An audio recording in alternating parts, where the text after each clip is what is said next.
എല്ലാവർക്കും സലു കിച്ചണിലേക്ക് സ്വാഗതം. കൊച്ചെളുപ്പം കാലത്താണ് സ്വാഗതം പറയുന്നത്. അപ്പൊ എനിക്ക് കുറേ എന്റെ പതിവ് റുട്ടീനായിട്ട് ഞാൻ ഇതുവരെ വീഡിയോയിലേക്ക് വന്നിട്ടില്ല. ഇൻഷാല്ലാ ഉടൻ തന്നെ വരുന്നതാണ്. അപ്പൊ കുറേ പേര് എനിക്ക് കുറേ റെസിപ്പികൾ ഷെയർ ചെയ്തിട്ടുണ്ടായിരുന്നു കേട്ടോ. അതായത് പ്രസവിച്ച് കിടക്കുന്നവർക്കും അല്ലാത്തവർക്കും ഒക്കെ പ്രയോജനപ്പെടുന്ന റെസിപ്പികൾ തന്നെയാണ്. അപ്പൊ എന്തായാലും ഇന്ന് അതിൽ നിന്ന് 2 റെസിപ്പിയാണ് ഞാൻ നിങ്ങളുമായിട്ട് ഷെയർ ചെയ്യണത്. അപ്പം ഈ പറഞ്ഞ മാതിരി നമ്മളൊരു എന്ത് പറയാൻ നമ്മളുടെ ആ ഒരു ദിനചര്യയിൽ ചെറിയൊരു മാറ്റം വരുമ്പോഴേക്ക് കുറച്ച് ദിവസം എടുക്കും കേട്ടോ. പിന്നെ ആ ഒരു ഫ്ലോയിലേക്ക് വരാനായിട്ട് താമസിക്കത്തൊന്നുമില്ല. ഇൻഷാല്ലാ ഉടൻ തന്നെ നമുക്ക് ആ ഒരു ഫ്ലോയിലേക്ക് വന്ന് നല്ല നല്ല കുക്കിങ്ങും ഒക്കെ ആയിട്ട് ഞാൻ വരാം. ഇപ്പം ടൈമിന്റെ ഒരു കുറവ് കൊണ്ടാണ് കേട്ടോ.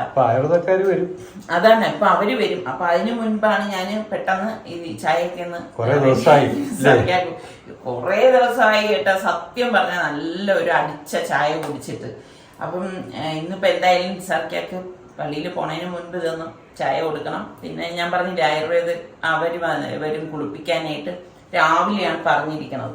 അപ്പൊ അങ്ങനെയൊക്കെ ഉള്ള കുറേ തിരക്കുകളും കാര്യങ്ങളും ഒക്കെ ആയതുകൊണ്ടാണ് നമ്മളുടെ വീഡിയോസിൽ അങ്ങനെയുള്ള എനിക്ക് പറയാനുള്ളത് നമ്മുടെ പതിവ് റെസിപ്പികൾ വരാത്തത്. എന്തായാലും ഇൻഷാല്ലാ ഉടൻ വരും കേട്ടോ. അപ്പം ചായ ഒന്ന് തിളയ്ക്കുന്ന നേരം കൊണ്ട് ഞാൻ നമ്മളുടെ കർട്ടനൊക്കെ ഒന്ന് മാറ്റാണ്. ഇവിടെ നമ്മളുടെ സുൽത്താനും റിസ്വാനും ഉണ്ടെങ്കിൽ റിസ്വാനാണ് ഇങ്ങനെയുള്ള പണികളൊക്കെ രാവിലെ ചെയ്യുന്നത് കേട്ടോ. കാരണം പള്ളിയിൽ പോകുന്നതിന് മുൻപായിട്ട് ഞാൻ പറയും മോനെ ഇതൊക്കെ ഒന്ന് ചെയ്തിട്ട് പോകുന്നു പറയും. അതുപോലെ തന്നെ ഈ രാത്രി കിടക്കുന്ന നേരമാകുമ്പോഴേക്ക് ഈ കസേരയും വരാന്തയിലിരിക്കുന്ന കുഷൻസും എല്ലാം എടുത്ത് അകത്തേക്ക് വെക്കും. അങ്ങനെ വയ്ക്കുന്ന കാര്യം എന്ന് പറഞ്ഞാൽ അല്ലെങ്കിൽ ഇവിടെ വസീമുള്ളതല്ലേ കള്ളൻ ഇതിൻ്റെ അകത്ത് കയറി കിടക്കുമെന്ന് ആര് കണ്ട്. അപ്പം അതുകൊണ്ട് ഇതെല്ലാം എടുത്ത് അകത്തേക്ക് വെക്കുന്നതാണ്. അപ്പം രാവിലെ എൻ്റെ ഒരു ഡ്യൂട്ടി പിള്ളേരൊന്നും ഇല്ലെങ്കിൽ ഇതെല്ലാം കൃത്യമായിട്ട് അതാത് സ്ഥാനങ്ങളിലേക്ക് കൊണ്ടുവയ്ക്കുക എന്നുള്ളതാണ്. ഇത് ആൾക്കാർ കേൾക്കുന്നറിയാം വസീം എന്ന് പറയുമ്പോൾ വെളിയിൽ പോണ ആൾക്കാരോ ആണെന്നുള്ളതാണ്. വസീം നമ്മളുടെ പൂച്ചയാണ് കേട്ടാ. നമ്മളിവിടെ വളർത്തുന്നൊന്നുമല്ല, അവൻ തന്നെ ഈ വീട്ടിലേക്ക് കയറി വന്നതാണ്. അപ്പം ഇതെല്ലാം വെച്ചിട്ട് വന്നപ്പോഴേക്കും ഇതേ ചായ റെഡിയായി. അപ്പോൾ അതൊന്ന് അരിച്ചെടുക്കുകയാണ്. അപ്പോൾ എൻ്റെ അടുത്ത് പലരും ചോദിച്ചിരുന്നു ഏത് തേയിലയാണ് ഉപയോഗിക്കുന്നതെന്ന്. അങ്ങനെയൊന്നും ഇല്ല കേട്ടാ. ചിലപ്പോൾ കണ്ണൻ തേവൻ സ്ട്രോങ് ഉപയോഗിക്കും, ചിലപ്പോൾ AVT. ഏതായാലും സ്ട്രോങ് ടീ പൗഡർ തന്നെയാണ് ഞാൻ ഉപയോഗിക്കുന്നത്. അപ്പം ഇതിപ്പം നിസാർക്കാക്ക് ചൂടോടുകൂടി കൊണ്ട് കൊടുക്കണം. എന്നിട്ട് വേണം എനിക്ക് അതിൻ്റെ ഇടയിൽ ഈ പാത്രം ഒന്ന് കഴുകി വയ്ക്കാൻ. അപ്പോഴുള്ള പാത്രങ്ങൾ നമ്മൾ ഇപ്പം ഒരെണ്ണം ആണെങ്കിലും അതങ്ങ് കഴുകി മാറ്റിക്കഴിഞ്ഞാൽ ഒരു സമാധാനമാണേ. കാരണം അടുത്തിനിപ്പോൾ ചായ കുടിച്ച ശേഷം ആ കപ്പും കൊണ്ട് വരുമ്പോൾ ഇതിവിടെ കിടക്കണം കാണുമ്പോൾ എനിക്ക് എന്തോ ഭയങ്കര ബുദ്ധിമുട്ടാണ്. അപ്പം ഞാൻ ഇവിടെ ഇപ്പം സലു മാത്രമല്ലേ ഉള്ളൂ. അപ്പോൾ സലുവിൻ്റെ അടുത്തും പറയും നീ ഒരു ഗ്ലാസ് എടുത്താലും അപ്പോഴങ്ങ് കഴുകി അങ്ങ് വെച്ചേക്കണം എന്ന് പറയും. അപ്പം പിന്നെ നമുക്ക് അങ്ങനെ അധിക ജോലിയൊന്നും ഉള്ളതായിട്ടൊന്നും തോന്നത്തില്ല. ഇതൊക്കെ എളുപ്പത്തീരും. കുടിച്ചിരുന്ന പള്ളിക്ക് താമസിക്കത്തില്ലേ?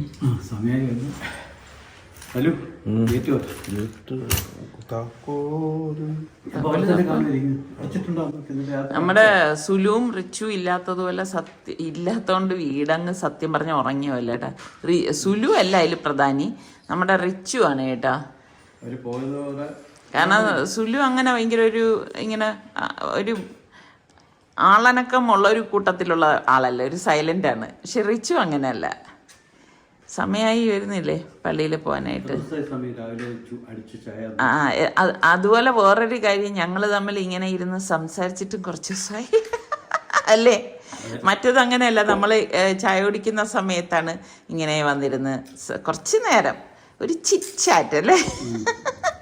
പക്ഷെ നിസാർക്കൊക്കെ ദേഷ്യം വരും കേട്ടോ. കാര്യം എന്തെന്നാ, നിസാർക്ക് ചായ കുടിക്കുന്ന സമയത്ത് പേപ്പർ വായിച്ചുകൊണ്ടിരിക്കും. അപ്പം ഞാൻ അടുത്തിരുന്ന് വർത്തമാനം പറഞ്ഞുകൊണ്ടിരിക്കുമ്പോൾ നിസാർക്കൊക്കെ ദേഷ്യം വരും.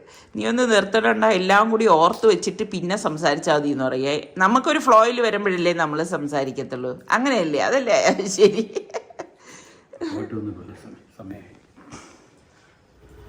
നമ്മുടെ വസീമെ കണ്ടില്ല കേട്ടാ. മറ്റത് ഞാനിവിടെ വരുമ്പോഴേക്കും അവൻ രാവിലെ വരും. ഇല്ല. അപ്പം ഇതിനിടയിൽ കുറച്ച് തുണികളൊക്കെ വാഷ് ചെയ്തത് മടക്കി വെക്കാണ്ടായിരുന്നു. അപ്പം അതിനിടയിൽ ഞാൻ ടെറസിലേക്ക് വന്ന് എന്തൊക്കെ തിരക്കുണ്ടെങ്കിലും എനിക്ക് വന്ന് നമ്മളുടെ ഈ പ്രഭാതം ഒന്ന് കണ്ടില്ലെങ്കിൽ എന്തോ പോലാണ് കേട്ടാ.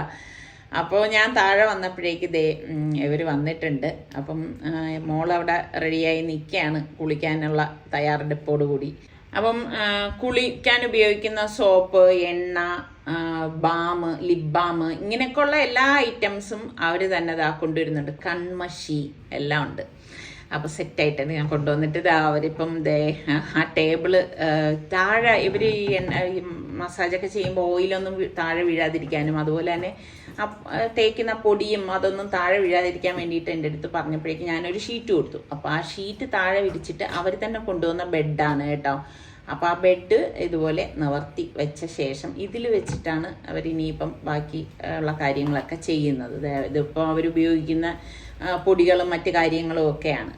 അപ്പോൾ അത് കഴിഞ്ഞ് പുറത്തേക്ക് വന്നപ്പോൾ നമ്മളുടെ വസീമ് കുട്ടൻ ഇരിക്കുന്നുണ്ട്. ഇവനാണ് വസീം കേട്ടോ, അറിയാത്തവർക്ക് പറഞ്ഞു തരുവാണ്. നമ്മുടെ റിച്ചുമോനാണ് അവന് പേരിട്ടത് കേട്ടോ. അപ്പോൾ വസീം ആർക്ക് കൂട്ടാണെന്ന് നോക്കിയാൽ നമ്മുടെ സനമോൾക്ക് വസീം കൂട്ടാണ്. ഞാൻ ഇന്നലെ നിസാറിക്കടുത്ത് പറയുന്നുണ്ട് ഈ ചക്കയൊന്ന് മുറിച്ച് വെക്കാനായിട്ട്. ഇത് നമ്മുടെ ഷാജീനീൻ വീണ്ടും ഇക്കായെ സ്നേഹിച്ചതാണ് ചക്ക കൊണ്ടുവന്ന്. അപ്പം നിസാറിക്ക എന്നെ ഞാൻ പറഞ്ഞിട്ടില്ലേ, നമ്മളൊന്നും ഇത് മുറിച്ച് വയ്ക്കുന്നതൊന്നും നിസാറിക്കാക്ക് അങ്ങനെ ഇഷ്ടമൊന്നുമല്ല. പിന്നെ ചക്ക ആയതുകൊണ്ട് ആരെയും കൊണ്ട് നിസാറിക്ക അത് തൊടിയിക്കത്തുമില്ല. പിന്നെ നിസാറിക്കായി ഇപ്പം കുറച്ച് ബിസിയാണ്. അപ്പോൾ ഈ ചക്ക കണ്ട അല്ലെങ്കിൽ ആ നേരം കട്ട് ചെയ്യുന്ന ഒരാളാണ് കേട്ടാ. അങ്ങനെ ഇപ്പം ചക്ക ഇപ്പോഴും കട്ട് ചെയ്യണം. അപ്പോൾ പലരും എൻ്റെ അടുത്ത് ചോദിക്കും, നിങ്ങൾക്ക് എവിടെ നിന്നാണ് ഈ എപ്പോഴെപ്പോഴും ചക്ക കിട്ടണതെന്ന്. എനിക്ക് തോന്നുന്നു ഒരാളിനെ ഒരു കാര്യം ഇഷ്ടമാണെന്ന് തോന്നുമ്പോൾ അത് എവിടെ നിന്നെങ്കിലുമൊക്കെ നമ്മളെ തേടി എത്തും എന്നാണ് തോന്നുന്നത് കേട്ടോ. എന്തായാലും ചക്ക നല്ല കളറുണ്ട് കട്ട് ചെയ്തെടുത്തപ്പോഴേക്ക്. അപ്പം നിസാർക്ക് ഇങ്ങനെയാണ് കേട്ടോ, ഈ ഒരു രീതിയിലൊക്കെയാണ് മുറിച്ചെടുക്കുന്നത്. അപ്പം ഞാൻ പറയും, നമ്മൾ ഈ ഇൻസ്റ്റയിലൊക്കെ ഞാൻ കണ്ടിട്ടുണ്ട് ചക്ക ഇങ്ങനെ നമ്മളുടെ അയണി ചക്ക പോലെയൊക്കെ മുറിച്ചെടുക്കുന്നത്. അപ്പം നിസാർക്ക് പറയും അതൊക്കെ നമ്മുടെ നാട്ടിലെ ചക്കയൊന്നും അങ്ങനെയൊന്നും എടുക്കാനൊന്നും പറ്റത്തില്ല, അല്ലെങ്കിൽ പിന്നെ കൂഴച്ചക്ക വല്ലതും ആയിരിക്കണം. അപ്പോൾ ഒരു ചോള എനിക്ക് തന്നു, നല്ല കളറ്. അപ്പം ഞാൻ കഴിച്ചു നോക്കുകയാണ്, നല്ല അടിപൊളി മധുരം കേട്ടോ. അപ്പം നിസാറിക്കൊക്കെ ഞാൻ പറഞ്ഞില്ലേ ഷാജീനിയും കൊണ്ട് തന്ന ചക്കയാണ്, സൂപ്പർ മധുരം കേട്ടോ, അടിപൊളിയാണ്. അപ്പോൾ നിസാറിക്ക് ഇതുപോലെ ചക്ക മുറിച്ച് കഴിഞ്ഞാലുണ്ടല്ലോ അത്രയും, അതായത് ഫുള്ള് അങ്ങനെ പൊതിഞ്ഞ് മാറ്റി വെക്കത്തില്ല കേട്ടാ. ഈ ചുളയെല്ലാം ഇളക്കി മാറ്റും. അപ്പം അതുകൊണ്ട് തന്നെ നല്ല സൗകര്യമാണ് കേട്ടോ. പിന്നെ കുറച്ചെടുത്ത് സിപ്ലോ കവറിലാക്കി ഫ്രീസറിലൊക്കെ സൂക്ഷിക്കുന്ന പരിപാടിയുണ്ട് കേട്ടോ. കാരണം കുറച്ച് നാൾ ചക്കയുടെ സീസൺ കഴിയുമ്പം എടുത്തു വെച്ച് കൊതി തീർക്കാനാണ്.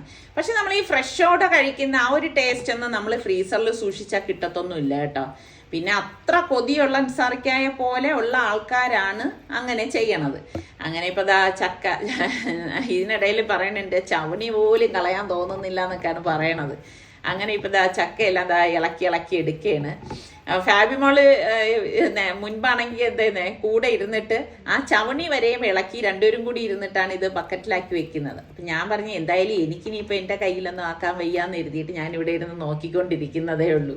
അപ്പം ഇത്രയാണ് ആ ചക്കയിൽ നിന്ന് നമുക്ക് കിട്ടിയ ചക്കച്ചുളകൾ. അപ്പം ഞാൻ നേരത്തെ പറഞ്ഞ 2 റെസിപ്പിയിൽ ഒരു റെസിപ്പിയാണ് ഇപ്പം ഞാൻ ഉണ്ടാക്കാൻ പോകുന്നത്. ഒലിവ് ഓയിലാണേ. പ്രഷർ കുക്കറിലേക്ക് ഞാൻ ഒലിവ് ഓയിൽ ഒഴിച്ച ശേഷം നമ്മളുടെ മട്ടൻ്റെ കുറച്ചിങ്ങനെ എല്ലുള്ള പീസുകളാണ് ഞാൻ ഇട്ട് കൊടുത്തിരിക്കുന്നത്. അതിനുശേഷം ഒരു സവാള സ്ലൈസ് ചെയ്തത് ഇതിലേക്ക് ഇട്ട് കൊടുക്കാണ്. പിന്നെ ഇഞ്ചി വെളുത്തുള്ളി പേസ്റ്റ് ഏകദേശം ഒരു 2 ടേബിൾ സ്പൂണോളം ഇട്ടിട്ട് ഇതുപോലെ ഒന്ന് വഴറ്റി കൊടുക്കും. അപ്പോൾ ആ ഫ്ലെയിം ഒന്ന് കുറച്ച് വെച്ചിട്ടാണ് നമ്മളിത് വഴറ്റി കൊടുക്കുന്നത് കേട്ടോ. ആ മട്ടനും ആ ഒലിവ് ഓയിലും എല്ലാം കൂടി മിക്സ് ആവാൻ വേണ്ടിയിട്ടാണ് അങ്ങനെ ചെയ്യണത്. അതിനുശേഷം ഞാനിവിടെ ഒരു 2 പച്ചമുളക് നെടുകെ കീറിയതും ഒരു കൈപ്പിടി കറിവേപ്പിലയും ഇട്ടിട്ട് ഇത് വീണ്ടും ചേർത്തൊന്ന് ഇളക്കി കൊടുക്കുകയാണ് കേട്ടോ. അപ്പം ഇതൊരു ഫ്ലെയിം കൂട്ടിക്കഴിഞ്ഞാൽ എന്താണെന്ന് വെച്ചാൽ ഇത് അടിയിൽ ഒട്ടിപ്പിടിക്കും. അതുകൊണ്ടാണ് നമ്മൾ ഫ്ലെയിം ഒന്ന് കുറച്ച് വെച്ചിട്ട് ഇളക്കി എടുക്കുന്നത്. പിന്നെ ഇതിലേക്ക് വേണ്ടിയിട്ട് ഞാനിവിടെ 1 ടീസ്പൂണോളം മഞ്ഞൾപ്പൊടിയും 1 ടീസ്പൂൺ ഗരം മസാലപ്പൊടിയും 1 ടേബിൾ സ്പൂണോളം കുരുമുളക് പൊടിയും പാകത്തിനുള്ള ഉപ്പും കൂടി ഇട്ട് കൊടുക്കുകയാണ്. ഇട്ട് കൊടുത്തിട്ട് വീണ്ടും ഇതുപോലെ ഒന്ന് ഇളക്കി കൊടുക്കുകയാണ് ചെയ്യുന്നത് കേട്ടോ. അപ്പം ഇത് ഈ കുരുമുളകും മഞ്ഞളും ആ മട്ടനും എല്ലാം കൂടി ഒന്ന് യോജിച്ച് വരണം. അതുപോലെ ഒന്ന് ഇളക്കി കൊടുത്ത ശേഷം നമുക്കിനി ഇതിലേക്ക് തിളച്ച വെള്ളം വേണം ഒഴിച്ചു കൊടുക്കാനുള്ളത്. കുറച്ചധികം തിളച്ച വെള്ളം നമ്മൾ ഇതിലേക്ക് ഒഴിച്ചു കൊടുക്കും. കാരണം ഇത് മട്ടൺ സൂപ്പാണ്. അപ്പം അതുകൊണ്ട് തന്നെ വേറൊന്നും ഞാൻ ഇതിലേക്ക് ചേർക്കത്തില്ല. അപ്പം ഇതിൻ്റെ ഇടയിൽ ഈ സൂപ്പിന് ആവശ്യമുള്ള കഷ്ണങ്ങളും ഉണ്ട് കേട്ടോ. അപ്പോൾ ഇതുപോലെ ഒന്ന് ഇളക്കി കൊടുക്കും. ഞാൻ പറഞ്ഞില്ലേ കുറച്ചധികം തിളച്ച വെള്ളം നമ്മൾ ഇതിലേക്ക് ഒഴിച്ചിട്ടാണ് എടുക്കുന്നത്. എന്നിട്ട് പാകത്തിനുള്ള ഉപ്പും ഉണ്ടോ നോക്കണം. അപ്പോൾ എനിക്ക് കുറവ് തോന്നിയോണ്ട് ഞാൻ കുറച്ച് ഉപ്പും കൂടി ഇട്ടിട്ടാണ് ഒന്ന് ഇളക്കി കൊടുക്കുന്നത്. അപ്പോൾ എളുപ്പമാണ് നല്ല ഒരു മട്ടൺ ക്ലിയർ സൂപ്പ് ഉണ്ടാക്കാൻ വേണ്ടിയിട്ട്. അപ്പം ഇതുപോലെ ഇളക്കി കൊടുത്ത ശേഷം ഇനിയിപ്പം നമുക്ക് കുക്കർ മൂടി, അപ്പം ആ സമയം നമ്മൾ നോക്കണേ കുരുമുളകിൻ്റെ ആ ഒരു എരിവും ഉപ്പും ഒക്കെ ഉണ്ടോയെന്ന്. കുക്കർ മൂടിയിട്ട് വെയിറ്റ് ഇട്ടിട്ട് ഞാനൊരു 10 വിസിൽ വരെയൊക്കെ കേൾപ്പിക്കും കേട്ടോ. അതിനുശേഷം ഗ്യാസ് ഓഫ് ചെയ്ത് സ്റ്റീം പോയ ശേഷം കുക്കർ ഓപ്പൺ ചെയ്തു. കണ്ടോ, നമ്മളുടെ മട്ടൺ നല്ല ക്ലിയർ സൂപ്പാണ് കേട്ടോ. വേറെ നമ്മൾ ഇതിലേക്ക് ആഡ് ചെയ്യുന്നില്ലല്ലോ. അപ്പോൾ ഇതൊക്കെ കഴിക്കാൻ പറ്റിയ കഷ്ണങ്ങളാണ് അതിൽ കിടക്കുന്നത്. പിന്നെ വല്ലാതെ അങ്ങ് കുറുകിയതുപോലെ തോന്നുവാണെങ്കിൽ നല്ല തിളച്ച വെള്ളം ഇതിലേക്ക് ഒഴിച്ചിട്ട് നല്ലതുപോലെ ഒന്ന് തിളപ്പിച്ചെടുത്താൽ മതി. അപ്പം അതിൻ്റെ ആവശ്യമില്ല. ഞാനിപ്പം ഇതുപോലെ എടുക്കുകയാണ്. കണ്ടോ, അടിപൊളി സൂപ്പാണ് കേട്ടോ. ഉണ്ടാക്കാൻ വലിയ പാടോ ഒന്നുമില്ല. അപ്പം നിങ്ങൾ സൂപ്പൊക്കെ ഇഷ്ടമുള്ളവർ ഈ രീതിയിലൊന്ന് ഉണ്ടാക്കി നോക്കി കഴിച്ചിട്ട് പറയണം എങ്ങനെ ഉണ്ടായിരുന്നു എന്ന് കേട്ടോ. അപ്പം ഇതും ഈ പറഞ്ഞ മാതിരി പ്രസവിച്ച് കിടക്കുന്നവർക്ക് മാത്രമല്ല അല്ലാത്തവർക്കും കുടിക്കാനൊക്കെ പറ്റിയ നല്ല അടിപൊളി സൂപ്പാണ് കേട്ടോ. ഇന്ന് ഇതിന്റെ പരിപാലനായ പോയി സമയം അത് 1000 രൂപ വെള്ളത്തിലായി. 900 അന്ന് 900 രൂപ. പക്ഷെ കൃത്യമായിട്ട് അതിന് ചൂടൊക്കെ കൊള്ളുന്നുണ്ടേ. എനിക്ക് വേണേ ഈ പാറയുടെ അടുത്തായതുകൊണ്ടേ അങ്ങനെയല്ലേ, ഈ പാറയ്ക്ക് നല്ല ചൂട് വരും. അപ്പൊ ആ ചൂട് ഈ തട്ടിയിട്ടാണെന്നാണ് തോന്നുന്നത്. എന്തായാലും സംഭവം കണ്ടോ, ഇങ്ങനെ ഈ ഒരു ഇത് വന്നു. സലുവ മാളിലത്തെ കിളിന് നോക്കി കണ്ടോ, അതിങ്ങനെ കിളിർത്ത് ഉണ്ട്. ചില രീതിയാവും ഈ 2 കമ്പ് കിളിക്ക് മണ്ട മാത്രം അത് വെട്ടി കൊടുക്കാം. അതൊക്കെ രസം. നോക്കിയേ, മനുഷ്യന്റെ അവസ്ഥ ഇങ്ങനെ തന്നെയാണല്ലേ. ആ ഒരു സമയമാകുമ്പോഴേക്ക് പോടെ അതിങ്ങനെ കൊഴിഞ്ഞ് മനുഷ്യനും ഇങ്ങനെ തന്നെ. നമ്മളൊരു ചെടിയെ വീക്ഷിച്ചാൽ മതി കേട്ടോ. അത് ചെറുതായിരിക്കും, പിന്നെ അത് പൂക്കും കായ്ക്കും. കുറച്ച് കഴിയുമ്പോഴേക്കും അത് വയസ്സാകും. ഇതിൽ തന്നെ ഇട്ടാ മതി.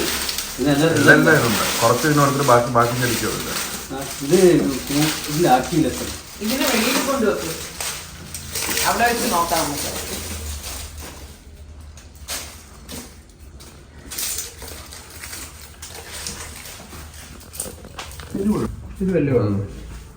ഇതും പാറയുടെ അടുത്താണല്ലോ. നമ്മുടെ തിയറി തെറ്റാണല്ലോ. ഈ 2 കല്ലുണ്ടോ, ഈ 2 കല്ല് ഞങ്ങളാരും ഇവിടെ കൊണ്ടുവന്ന് ഇട്ടതല്ല കേട്ടാ. സത്യമായിട്ടോ, കീരിയോ മരപ്പട്ടിയോ ആണ് സംഭവം. ആൾക്കാര് ഇല്ലേ, ഇത് ഈ ഗേറ്റിന്റെ ഇടയിൽ കൂടെ കൊണ്ടുവന്ന് ഇട്ടതാണ്, അല്ലാതെ നമ്മളൊന്നും അല്ല. പിന്നെ എന്തോന്ന് ദിവ്യ ശക്തി. ഇതേ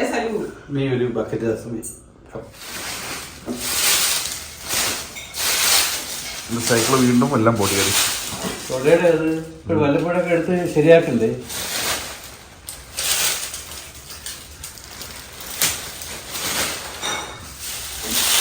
അപ്പൊ ഇതാണ് ഇവിടത്തെ വിശേഷം.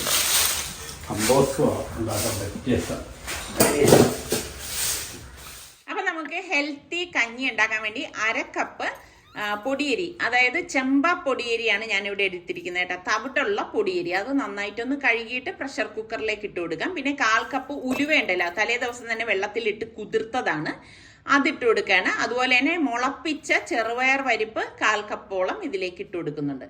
പിന്നെ നമുക്കൊരു 1/4 കപ്പ് കൊച്ചുള്ളി ഉണ്ടല്ലോ, അത് ഇട്ട ശേഷം ഒരു 10-12 വെളുത്തുള്ളി അല്ലിയും ഒരു 1/4 കപ്പോളം, അതായത് ഒരു കൈപ്പിടി കറിവേപ്പിലയും, പിന്നെ പാലക്ക ഉണ്ടല്ലോ, പാലക്ക ഒരു 5-6 ഇല ഇതുപോലെ എടുത്തത്. അത്രയും മതിയാകും, ഒരുപാടൊന്നും വേണ്ട. ഇത്ര എടുത്തിട്ടുണ്ട്. അതും കൂടി ഞാനിപ്പം അരിഞ്ഞെടുത്തിട്ടുണ്ട് കേട്ടോ. അതും കൂടി നമുക്ക് ഇതിലേക്ക് ഇട്ട് കൊടുക്കാം. അപ്പം ഇതെല്ലാം നല്ല ഹെൽത്തി ആയിട്ടുള്ള സംഭവങ്ങളാണ്. എന്നിട്ട് നമുക്ക് ഇതിലേക്ക് പാകത്തിനുള്ള ഉപ്പിട്ട് കൊടുക്കണം. അപ്പം ആദ്യം ഉപ്പിടുമ്പം പിന്നെ നമ്മൾ ചേർക്കണ്ടല്ലോ. പിന്നെ ഞാനിവിടെ ഒരു 1/4 കപ്പോളം കടലയുണ്ടല്ലോ, കറുത്ത കടല ഇട്ടിരിക്കുന്നത്. പിന്നെ നമുക്കിതിലേക്ക് ചൂടുവെള്ളം ഒഴിച്ചു കൊടുക്കാം. ചൂടുവെള്ളം തന്നെ ഒഴിച്ചു കൊടുക്കാൻ പ്രത്യേകം ശ്രദ്ധിച്ചേക്കണം കേട്ടോ. എന്നിട്ട് ഓവറായിട്ട് വെള്ളം ഒഴിക്കേണ്ട ആവശ്യമില്ല. എന്നിട്ട് ഞാൻ ഇതുപോലെ ഒന്ന് ഇളക്കി കൊടുക്കുകയാണ് കേട്ടോ, എല്ലാം ഒന്ന് മിക്സ് ആവാൻ വേണ്ടിയിട്ട്. ഇനി നമുക്ക് അപ്പോൾ കുറച്ച് വെള്ളം കൂടി വേണമെന്ന് തോന്നിയപ്പോൾ ഞാൻ കുറച്ചുകൂടി വെള്ളം ആഡ് ചെയ്തിട്ടുണ്ട്. ഇനി നമുക്ക് പ്രഷർ കുക്കർ മൂടി വെയിറ്റ് ഇട്ടിട്ട് ഒരു 3-4 വിസിൽ വരെ ഇതൊന്ന് കേൾപ്പിച്ചെടുക്കാം. കാരണം അത് നന്നായിട്ട് വെന്തൊടയട്ടെ. അപ്പോൾ ഇതുപോലെയുള്ള സിമ്പിളായിട്ടുള്ള റെസിപ്പികൾ, വളരെ ഹെൽത്തി ആയിട്ടുള്ളതൊക്കെ നിങ്ങൾക്ക് അറിയാമെങ്കിൽ ഇനിയും നിങ്ങൾ ഷെയർ ചെയ്യണം കേട്ടോ. അപ്പോൾ ഇത് കുക്കർ ഓഫ് ചെയ്ത് സ്റ്റീം പോയ ശേഷം ഞാൻ ഇതാ ഓപ്പൺ ചെയ്തു. ഇതാ കണ്ട നമ്മളുടെ റൈസും കടലയും എല്ലാം ഇതാ കാണാത്ത രീതിയിൽ അത് വെന്തുടഞ്ഞു വന്നിട്ടുണ്ട്. അപ്പോൾ എനിക്ക് തോന്നി കുറച്ചധികം വെള്ളം കൂടി ഞാൻ ഒഴിക്കണമായിരുന്നു എന്ന് തോന്നി. കുഴപ്പമില്ല കേട്ടോ. അപ്പോൾ ഈ സമയത്ത് നമ്മൾ ഇതിലേക്ക് ചേർക്കുന്നത് തേങ്ങാപ്പാലാണ് കേട്ടോ. അപ്പോൾ തേങ്ങാപ്പാൽ ഇതുപോലെ എടുത്തു വെച്ചത് നമുക്കിതിലേക്ക് ഒഴിച്ചിട്ട് എല്ലാം ചേർത്തിട്ട് ഒന്ന് ഇളക്കി കൊടുക്കാം. അപ്പം വെള്ളം തീരെ അങ്ങ് വറ്റിപ്പോയത് കൊണ്ടാണ് ഇതുപോലെ കുറുകിയിരിക്കുന്നത്. അപ്പം നിങ്ങൾ എടുക്കുമ്പോൾ കുറച്ചുകൂടി വെള്ളം കൂട്ടിയിട്ട് എടുത്താൽ മതി കേട്ടോ. കാരണം എല്ലാം കടലയും എല്ലാം ചേർന്ന് ചെറുപയറും എല്ലാം ചേർന്നുകൊണ്ടാണ് വെള്ളം അത് പോരാതെ വന്നത്. അപ്പം ഈ ഒരു പരുവത്തിലാണ് ഞാൻ എടുക്കുന്നത് കേട്ടോ. അപ്പം അടിപൊളി ഹെൽത്തി ആയിട്ടുള്ള കഞ്ഞിയാണ്. അപ്പം ട്രൈ ചെയ്യാത്തവർ ട്രൈ ചെയ്ത് നോക്കി കഴിച്ച ശേഷം ഫീഡ്ബാക്ക് തരണം കേട്ടോ, എങ്ങനെ ഉണ്ടായിരുന്നു എന്നുള്ളത്. പിന്നെ നിങ്ങൾക്ക് അറിയാവുന്ന ഞാൻ നേരത്തെ പറഞ്ഞ പോലെ നല്ല നല്ല റെസിപ്പി ഉണ്ടെങ്കിൽ ഒന്ന് ഷെയർ ചെയ്തേക്കണേ. ഈ ഒരു കഞ്ഞി ആർക്ക് വേണമെങ്കിലും കഴിക്കാവുന്ന ഒരു കഞ്ഞിയാണ് കേട്ടോ. ഇൻസ്റ്റഗ്രാം പേജായ ഇനായ മെറ്റേണിറ്റിയിൽ നിന്ന് നമ്മളുടെ സനമോൾക്ക് ഒരു ഗിഫ്റ്റ് അയച്ചു തന്നിരിക്കുകയാണ്. അപ്പോൾ അതെന്തൊക്കെയാണെന്ന് നമുക്കൊന്ന് നോക്കാം കേട്ടോ. ഫുള്ള് തുറക്ക്. നമ്മുടെ ഗിഫ്റ്റൊക്കെ ഓപ്പൺ ചെയ്യുന്നത് ആരാണെന്ന് അറിയാലോ മുൻപാണെങ്കിൽ.